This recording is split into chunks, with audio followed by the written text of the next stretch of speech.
शुरू करें। सभी पत्रकार बंधुओं को नमस्कार। आज देश की बदहाल अर्थव्यवस्था पे आपसे बातचीत करने के लिए ये प्रेस कॉन्फ्रेंस बुलाई गई है।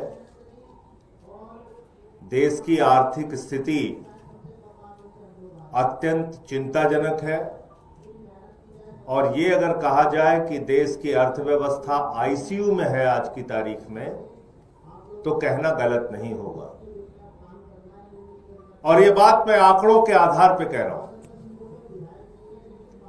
भारत के ऊपर 200 लाख करोड़ का कर्जा मोदी जी के राज में है। भारत के ऊपर 50 वर्षों की सबसे बड़ी बेरोजगारी की मार मोदी जी के राज में है। भारत में जब प्रधानमंत्री नरेंद्र मोदी जी की सरकार बनी, यानी कि भारतीय जनता पार्टी जब सत्ता में आई, उस वक्त डॉलर की कीमत थी 60 रुपए, आज की कीमत है डॉलर की 87 रुपए। खुद प्रधानमंत्री जी के शब्दों में उन्होंने 2014 के पहले एक सभा में कहा था कि जब रुपए की कीमत गिरती है तो हिंदुस्तान की इज्जत गिरती है। और आज पिछले 10 वर्षों में रुपए की कीमत मोदी जी के राज में लगातार गिरती गई और 60 रुपए से 87 रुपए पे डॉलर पहुंच गया। देश में पिछले 4 वर्षों में सबसे कम जीडीपी ग्रोथ यानी कि 6.4% इस वक्त दर्ज की जा रही है। और पिछले 5 महीने में शेयर मार्केट का जो हाल है, पूरी दुनिया हैरान है इस बात पे, पूरा देश हैरान है इस बात पे कि 2024 में प्रधानमंत्री जी ने चुनाव के पहले एक इंटरव्यू में कहा कि खूब शेयर खरीदो, खूब शेयर खरीदो। 4 जून के बाद देश की अर्थव्यवस्था आसमान पर पहुंचने वाली है। जितना पैसा शेयर में लगा सकते हो लगा दो। अपनी गाढ़ी कमाई का पैसा, अपने घर में बचत का पैसा, सारा पैसा शेयर मार्केट में लगा दो। ये किसने कहा? भारत के प्रधानमंत्री आदरणीय नरेंद्र मोदी जी ने। और उनके भरोसे पर, उनकी बातों पर यकीन करके देश के करोड़ों लोगों ने अपना पैसा शेयर मार्केट में लगा दिया। और पिछले 5 महीने में लगातार शेयर मार्केट गिर रहा है। 94 लाख करोड़ रुपए। आप सब वरिष्ठ पत्रकार हैं, समझदार हैं, बड़े पढ़े लिखे हैं, लेकिन मैं अगर आपको ये फिगर कहूं लिखने को तो आप जीरो लगाते लगाते थक जाएंगे। 94 लाख करोड़ रुपए आप लिख नहीं पाएंगे। देश के करोड़ों लोगों का 94 लाख करोड़ रुपए शेयर बाजार में डूब गया 5 महीने के अंदर, और कहीं कोई एक शब्द बोलने के लिए तैयार नहीं है। जो प्रधानमंत्री कहते थे कि खूब शेयर बाजार में आप जाइए और शेयर खरीदिए, 4 जून के बाद देश की इकोनॉमी आसमान पे पहुंच जाएगी, अर्थव्यवस्था आसमान पे पहुंच जाएगी, वो प्रधानमंत्री देश के करोड़ों लोगों का 94 लाख करोड़ रुपए डूब गया, उनकी जिंदगी की गाढ़ी कमाई का पैसा डूब गया। एक शब्द बोलने के लिए प्रधानमंत्री जी तैयार नहीं है, कोई जिम्मेदारी लेने के लिए तैयार नहीं है। लेकिन ये हुआ कैसे? क्या कारण है इसके पीछे? और कितनी बार ठगा जाएगा इस देश का आम आदमी? कितनी बार ठगे जाएंगे इस देश के करोड़ों लोग जो अपने मेहनत और परिश्रम से कमाते हैं और पैसा अपना बैंकों में रखते हैं, शेयर बाजार में लगाते हैं। हर जगह उसके साथ धोखाधड़ी, हर जगह उसके साथ ठगी, हर जगह उसके साथ लूट। आपको अंदाजा है भारत के प्रधानमंत्री आदरणीय नरेंद्र मोदी जी ने अपने चंद मित्रों का 16 लाख करोड़ रुपए माफ किया। यह भी फिगर बोलूंगा तो लिखते लिखते आप थक जाओगे। 16 लाख करोड़ रुपए। ये 16 लाख करोड़ रुपए मेरे दोस्तों किसका है? क्या ये प्रधानमंत्री जी का पैसा है? क्या ये आरएसएस के लोगों का पैसा है? क्या ये बीजेपी वालों का पैसा है? नहीं। इस देश का किसान, इस देश का मजदूर, इस देश का कर्मचारी, इस देश की माताएं बहनें, इस देश के करोड़ों लोग, इस देश के मीडिया वाले, इस देश के वकील जो अपनी गाढ़ी कमाई का पैसा बचाते हैं, वो पैसा बैंकों में जमा करते हैं, इसलिए कि उनको इंटरेस्ट मिलेगा, इसलिए कि उनको ब्याज मिलेगा, इसलिए कि बेटी की शादी होगी तो वो पैसा निकाल पाएंगे। लेकिन उन्हीं पैसों को अपने दोस्तों को बिना सोचे समझे प्रधानमंत्री जी ने लोन दिया। आपका पैसा लाखों करोड़ रुपए बैंकों में जमा है, उठाया अपने दोस्तों को दिया। कितना दिया? 16 लाख करोड़ रुपए। दोस्तों ने पैसा लूट लिया, फर्जी कंपनियों में लगाया, मॉरिशस लेके चले गए पैसा, अलग अलग दुनिया के देशों में लेके चले गए। और जब उनके ऊपर कार्रवाई की बात हुई तो प्रधानमंत्री जी ने कहा भाग जाओ यहां से।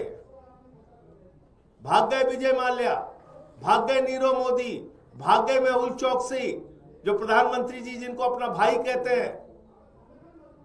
देश का हजारों लाखों करोड़ रुपए लूटकर हिंदुस्तान के ये चंद पूंजीपति जो प्रधानमंत्री जी के दोस्त हैं, वो हिंदुस्तान छोड़ के भाग गए। पैसा आपका डूब गया। आप बैंकों में पैसा जमा करते हैं, आपका पैसा डूब जाता है। आप शेयर बाजार में पैसा लगाते हैं, आपका पैसा डूब जाता है। आप बाजार में कुछ खरीदने के लिए जाते हैं, सरकार आपसे टैक्स के ऊपर अनाप शनाप टैक्स लगा के आपसे पैसे वसूलने का काम करती है। मैं कुछ फिगर बताना चाहूंगा। इस देश में याद रखिएगा, हैरान करने वाली बात है, इस देश में आर्थिक असमानता के मामले में भारत 100 वर्षों का रिकॉर्ड तोड़ चुका है। यानी कि अंग्रेजों के शासनकाल में जो आर्थिक असमानता थी, आज प्रधानमंत्री नरेंद्र मोदी जी के कार्यकाल में भी वही आर्थिक असमानता है। 100 वर्षों का रिकॉर्ड आर्थिक असमानता के मामले में भारत ने तोड़ दिया है। यानी कि जितना 100 वर्ष पहले आर्थिक असमानता थी, गरीबी अमीरी का अंतर था, उतनी ही गरीबी अमीरी का अंतर आज है। इस देश में आप कल्पना कीजिए, आर्थिक असमानता एक पक्ष है, लेकिन 100 करोड़ लोगों के पास अपनी जरूरत के अतिरिक्त कुछ भी खरीदने की शक्ति नहीं बची है। और ये फिगर बिल्कुल साफ तौर पे समझ में आता है। 81 करोड़ लोग ऐसे हैं जिसको सरकार खुद मानती है कि वो राशन दे रही है। उसके पास 5 किलो राशन अपने पास खाने के लिए नहीं है, उसको सरकार राशन दे रही है 81 करोड़ लोगों को। और बाकी लोग इसी आर्थिक असमानता के चक्कर में ठोकर खा रहे हैं। तो करीब करीब 100 करोड़ लोग ऐसे हैं जिनके पास अपने जरूरत के अतिरिक्त कुछ भी खरीदने के लिए पैसे नहीं है। इस हालत में देश की अर्थव्यवस्था है। लेकिन बड़े अफसोस के साथ कहना पड़ रहा है कि इस पर कहीं एक आवाज नहीं निकल रही है, कोई एक शब्द बोलने के लिए तैयार नहीं है। कोई सरकार का प्रतिनिधि, प्रधानमंत्री जी, वित्त मंत्री जी, गृह मंत्री जी, जो आपको प्रेरित करते थे, चिल्ला चिल्ला के कहते थे शेयर में पैसे लगाओ लगाओ लगाओ, वो एक भी शब्द बोलने के लिए तैयार नहीं। आपको चौराहे पे छोड़ दिया गया है। अपनी बदहाली की जिंदगी में जियो। आत्महत्या करते हो तो कर लो। महंगाई बढ़ रही, बढ़ने दो। देश कर्ज में डूब रहा है, डूबने दो। आर्थिक असमानता बढ़ रही, बढ़ने दो। बेरोजगारी बढ़ रही, बढ़ने दो। किसान आत्महत्या कर रहा है, करने दो। ये हालात हैं इस वक्त देश के। तो इसलिए मैं इस देश के लोगों से भी हाथ जोड़कर विनती करना चाहूंगा कि न समझोगे तो मिट जाओगे हिंदुस्तान वालों, तुम्हारी दास्तां तक न होगी दास्तानों में। इसलिए वक्त है इस देश को बचाने का, वक्त है इस डूबती हुई अर्थव्यवस्था के खिलाफ आवाज उठाने का। पार्लियामेंट का सेशन शुरू हो रहा है और उसमें इन सारे बिंदुओं पर महंगाई का सवाल, कर्जे का सवाल, स्टॉक एक्सचेंज में 94 लाख करोड़ रुपए डूबने का सवाल, आर्थिक असमानता का सवाल, ये सारे सवाल उठाए जाएंगे। महंगाई का सिर्फ छोटा सा आंकड़ा मैं आपके सामने पढ़ना चाहूंगा कि सब्जियों के दाम में जो बढ़ोतरी हुई है पिछले 12 महीने में, वो हुई है 26.5%। टमाटर के दाम में जो वृद्धि हुई है पिछले 12 महीने में, वो हुई है 247%, यानी कि 247%। आलू के दाम में जो वृद्धि हुई है पिछले 12 महीने में 180%, और अदरक के दाम में जो वृद्धि हुई है वो हुई है 128%।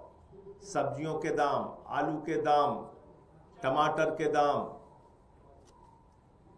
महंगाई आसमान पे, आपसे पॉपकॉर्न पे भी टैक्स लिया जा रहा है।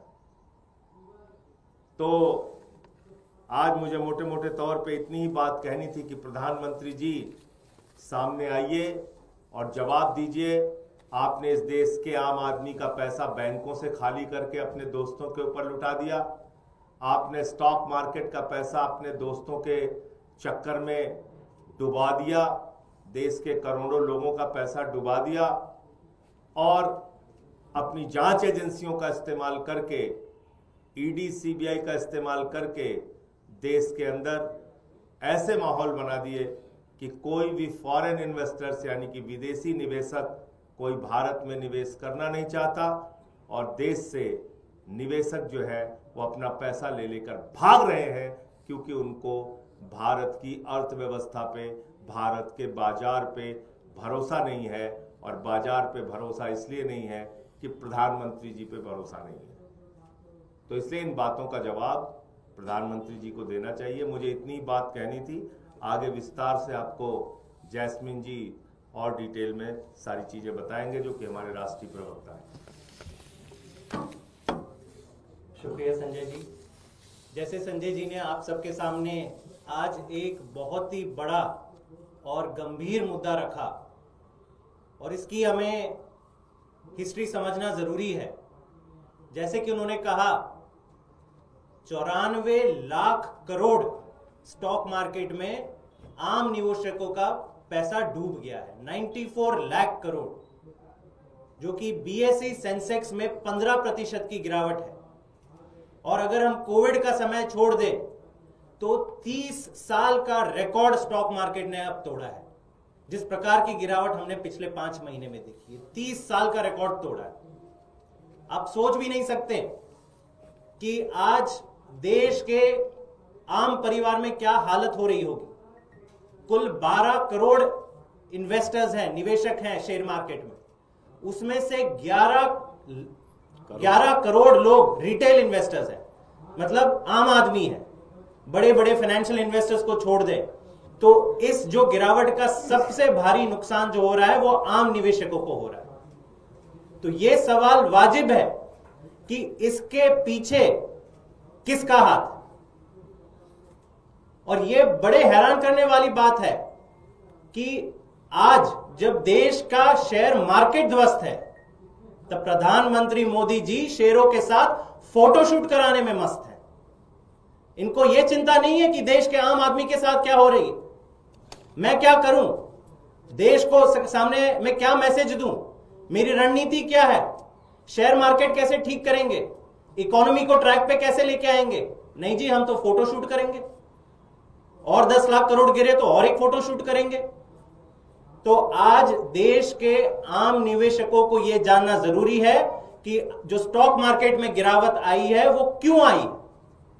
कई पहलुओं पर संजय जी ने विस्तार से बात करी, मैं और दो चीजों पे प्रकाश डालना चाहूंगा। मुख्य तौर पे अगर आप देखें और समझें कि शेयर मार्केट में गिरावट इसलिए आ रही है कि जो हमारी प्राइवेट सेक्टर्स कंपनी है, शेयर मार्केट क्या है, उनके ही शेयर ऊपर नीचे हो रहे हैं। जो प्राइवेट कंपनीज हैं उनकी अर्निंग्स, उनकी प्रॉफिट लगातार पिछले 4 क्वार्टर से गिरते जा रही है। और वो क्यों गिरते जा रही है? क्योंकि कोई निवेश ही नहीं हो रहा। प्राइवेट सेक्टर इन्वेस्टमेंट देश में ऐतिहासिक लो पे है। ये एक आंकड़ा मैं आपको बता दूं, बहुत ही गौर करने वाला आंकड़ा है। 2014 में अब की बार मोदी सरकार का नारा लेके जब मोदी जी आए थे, तब प्राइवेट इन्वेस्टमेंट, देश में प्राइवेट जो इन्वेस्टमेंट था वो जीडीपी का 21% हिस्सा था। 2024 में आते आते कितना हो गया? मात्र 11%, आधा हो गया। ये कैसी अर्थव्यवस्था आपने चलाई? 21% जो कॉन्फिडेंस था, प्राइवेट इन्वेस्टर 21% इन्वेस्टमेंट करता था, वो 11% पे लेके आए।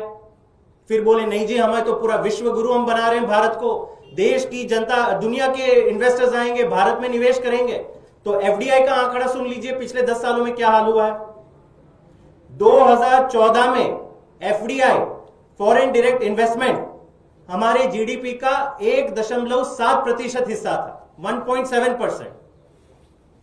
2023 में यह गिरकर 0.8% हो गया, यह भी 50% गिरा हुआ। तो ना डोमेस्टिक कंपनीज निवेश करना चाह रही है, ना फॉरेन इन्वेस्टर निवेश करना चाह रहे हैं। और ये क्यों हो रहा है? ये इसलिए हो रहा है क्योंकि मोदी जी ने देश की पूरी अर्थव्यवस्था अपने चंद कुछ दोस्तों के हाथ में दे दी। आप ये समझिए कि इन्वेस्टर जब आएगा तो क्या सोच के आएगा कि मुझे फ्री एंड फेयर एक रूल्स ऑफ द गेम होंगे, कानून होगा, अगर मैं कुछ अच्छा माल बेचूंगा तो लोग खरीदेंगे, सरकार भी मुझे प्रोत्साहन देगी। यहां पे क्या हो रहा है? बस एक ही दोस्त को सब कुछ दे दो, कोल दे दो, माइनिंग दे दो, पोर्ट दे दो, एयरपोर्ट दे दो, सब कुछ एक ही अपने दोस्त को दे दो। और अगर गलती से भी कोई प्राइवेट कंपनी अच्छा काम करती है तो क्या होता है हाल उनका? उनके ऊपर सीबीआई और ईडी डाली जाती है। कई ऐसे एग्जांपल्स हैं हमारे देश में जहां पर जो कंपनी, मैं एग्जांपल कुछ ही दूंगा, एसीसी, अंबुजा सीमेंट, उनके ऊपर केंद्र सरकार ने रेड डाली। हुआ क्या? कुछ ही समय बाद अडानी सीमेंट ने उनको एक्वायर कर दिया। जीवीके ग्रुप, उनके ऊपर भी ईडी की रेड डाली गई। बंबई एयरपोर्ट में रेड डाली गई। हुआ क्या? जीवीके एयरपोर्ट का मेजॉरिटी स्टेक अडानी को दे दिया गया। इनकम टैक्स ने क्विंट, मीडिया भी इससे पीछे नहीं रहा है, क्विंट के ऊपर भी इनकम टैक्स की रेट डाली गई, उसको भी अडानी ने एक्वायर कर दिया। नेल्लोर कृष्णपट्टनम पोर्ट, उस पर भी आईटी की रेड हुई, कुछ समय बाद अडानी पोर्ट ने उसको एक्वायर कर दिया। तो इसका मतलब क्या है? दुनिया देख रही है कि अगर भारत में आपको सक्सेसफुल कंपनी चलानी है तो भाई मोदी जी के इशारे पे ही चल सकती है। इसीलिए ढेरों की संख्या में, दर्जनों की संख्या में निवेशक जितने भी हैं, फॉरेन इन्वेस्टर्स और इंडियन कंपनीज भी भारत में इन्वेस्ट करने से बच रही है। और यही कारण है कि देश की इकोनॉमी धीरे धीरे करके डूब रही है। इसका और एक बड़ा उदाहरण मैं आपको दे दूं। मेक इन इंडिया आया था 2015 में, बहुत ही बड़ा। आज भी अगर आप पूछो तो केंद्र सरकार के सारे मंत्री कहते हैं अरे जी हमने तो मेक इन इंडिया को बहुत बड़ा हिट कर दिया। ये आंकड़े सुन लीजिए कि मेक इन इंडिया की रियलिटी क्या है। 2015 में मैन्युफैक्चरिंग भारत की जीडीपी का 15% हिस्सा था। कितना था? 15%। अब मेक इन इंडिया ने खुद अपने गोल में कहा था कि 10 साल में हम 15% से 25% हिस्सा बना देंगे मैन्युफैक्चरिंग को देश की अर्थव्यवस्था का, जीडीपी का। हुआ क्या? 10 साल में 2014 से लेकर 2024 तक आते आते मैन्युफैक्चरिंग बढ़ा तो नहीं, 15 से 13% हो गया। अब ये कैसा स्कीम है? इतने हजारों करोड़ जो आपने खर्च किए हैं, वो इसका क्या मतलब है कि जो 15% जो मैन्युफैक्चरिंग था वो 13% हो गया। कोई भी ये नहीं है जो आज भारत में इतना विश्वास कर रहा है, उनको पता है कि सारा का सारा जो है मोदी जी, भाजपा, आरएसएस ही, उन्हीं के इशारे पे अर्थव्यवस्था चल रही है। कोई भी आम इन्वेस्टर अगर अपना काम करना चाहे तो ईडी सीबीआई के डर के बगैर नहीं कर सकता। तो ये एक सबसे बड़ा रीजन है कि शेयर मार्केट क्यों गिरा हुआ है। और इस पे संकेत भी साफ है कि इस तरह की जो इकोनॉमी चला रही है केंद्र सरकार, जहां पे केवल हमारे कुछ चंद लोगों को सारे ठेके मिलेंगे, केवल हमारे कुछ चंद लोगों के फेवर में सरकार काम करेगी और बाकी सारे लोग बाहर जाए या तो अपना जो भी है धंधा बेच लें इनको, तो इससे कभी भी देश का भला नहीं होने वाला। दूसरी चीज जो संजय जी ने बहुत अहम मुद्दा रखा कि स्टॉक मार्केट का हाल इसीलिए भी है क्योंकि आज देश में डिमांड निम्न स्तर पर है। एक आम आदमी की जेब में कुछ भी पैसा नहीं बचा, ना नौकरियां हैं और जो आमदनी भी थी लोगों की, ये खुद इकोनॉमिक सर्वे जो केंद्र सरकार, ये हमारे आंकड़े नहीं है, केंद्र सरकार के इकोनॉमिक सर्वे इसी साल का कहता है कि पिछले 6 सालों में जो एवरेज वेजेस है भारत की वो बढ़ी नहीं है, वो घटी है। ये आप सोचें कितनी चिंता की बात है। 6 साल में अडानी और बाकी सारी बड़े बड़े इनके उद्योगपति दोस्तों की वैल्यूएशन कहां से कहां चली गई है, लेकिन आम आदमी की जेब में एक भी पैसा नहीं बचा। 2 करोड़ नौकरियां देने का वादा था, आज पूछिए उनसे कितनी नौकरियां दी, चुप। फोटोशूट की एक तस्वीर आ जाती है शाम को कि ये छापी है फ्रंट पेज पे। तो आम आदमी की जेब में कुछ नहीं टिक रहा, इन्फ्लेशन, महंगाई हर दिन बढ़ते जा रही है। और जैसे कि संजय जी ने कहा 100 करोड़ लोग ऐसे हैं, ये अभी फिलहाल में एक रिपोर्ट आई, देश में 100 करोड़ आबादी है जिनके पास अपनी रोजमर्रा की जरूरतें अगर छोड़ दे तो एक अठन्नी नहीं है किसी और चीज पे खर्च करने के लिए। तो आप नौकरियों पे काम नहीं करेंगे, आप लोगों की इन वेजेस कैसे बढ़े उस पे काम नहीं करेंगे, स्किलिंग पे काम नहीं करेंगे। जो लोग हैं, जो इन्वेस्टर हैं, उनको भी बाहर भगाने की आप उसके पूरे इसमें लगे हुए हो और फिर सवाल कोई जवाब देते नहीं है कि भाई स्टॉक मार्केट क्यों क्रैश कर रहा। तो मेरे ख्याल से आज देश के लोगों को जागरूक होने की जरूरत है। आज ये बहुत बड़ा फेलियर है, मोदी सरकार का फेलियर है और हम ये मांग करते हैं कि आप बाहर आइए और देश को जवाब दीजिए कि ये जो पूरी अर्थव्यवस्था बैठ गई है, रुपया गिर गया है, स्टॉक मार्केट क्रैश हो गया है, जीडीपी 4 साल में सबसे कम स्तर पे आ गया है, उसको बाहर ले जाने का, उसको ठीक करने का आपका क्या प्लान है? बहुत बहुत शुक्रिया। मैं जैस्मीन जी से चाहूंगा वो वीडियो दे दें तो मैं एक बार मीडिया वालों को दिखा दूं कैसे इस देश के लोग लूटे गए, कैसे वो बर्बाद हुए और कैसे इसके लिए प्रधानमंत्री जी और भारत की सरकार जिम्मेदार है। ये जरूर सुनिए आप। जिस दिन चुनाव का नतीजा आएगा आप साथ में देखना, शुरू से भारत का स्टॉक मार्केट 4 जून जैसा आपने कहा, जिस दिन चुनाव का नतीजा आएगा आप हफ्ते भर में देखना भारत का स्टॉक मार्केट यानी उसके सारे जो उनके प्रोग्रामिंग के जो प्रोग्रामिंग वाले सारे थक जाएंगे। मैं कोई स्टॉक मार्केट के लिए आकलन नहीं कर सकता, पर नॉर्मली जब स्थिर सरकार आती है तो स्टॉक मार्केट बढ़ता है। इसलिए मैं कह रहा हूँ कि 400 पार होने वाला है, मोदी जी की स्थिर सरकार आने वाली है तो निश्चित रूप से बाजार ऊपर आएगा। शेयर बाजार लगातार 5 महीनों की। तो ये आपने सुन लिया, भारत के प्रधानमंत्री ने चुनाव के पहले दावा किया था कि 4 जून के बाद, यानी कि जिस दिन परिणाम आएगा चुनाव का, जिस दिन वो प्रधानमंत्री बनेंगे, उसके बाद भारत का बाजार आसमान पे पहुंच जाएगा। आप लोग शेयर में पैसा लगाइए, शेयर खरीदिए। और गृह मंत्री अमित शाह जी का भी बयान आपने सुन लिया। तो मैं समझता हूं फिर से इन्हीं बातों के साथ अपनी बात मैं खत्म करूंगा कि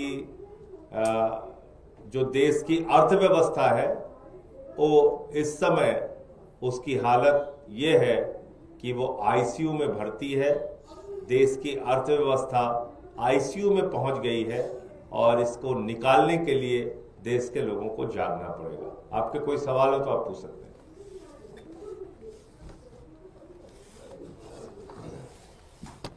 चला जाए।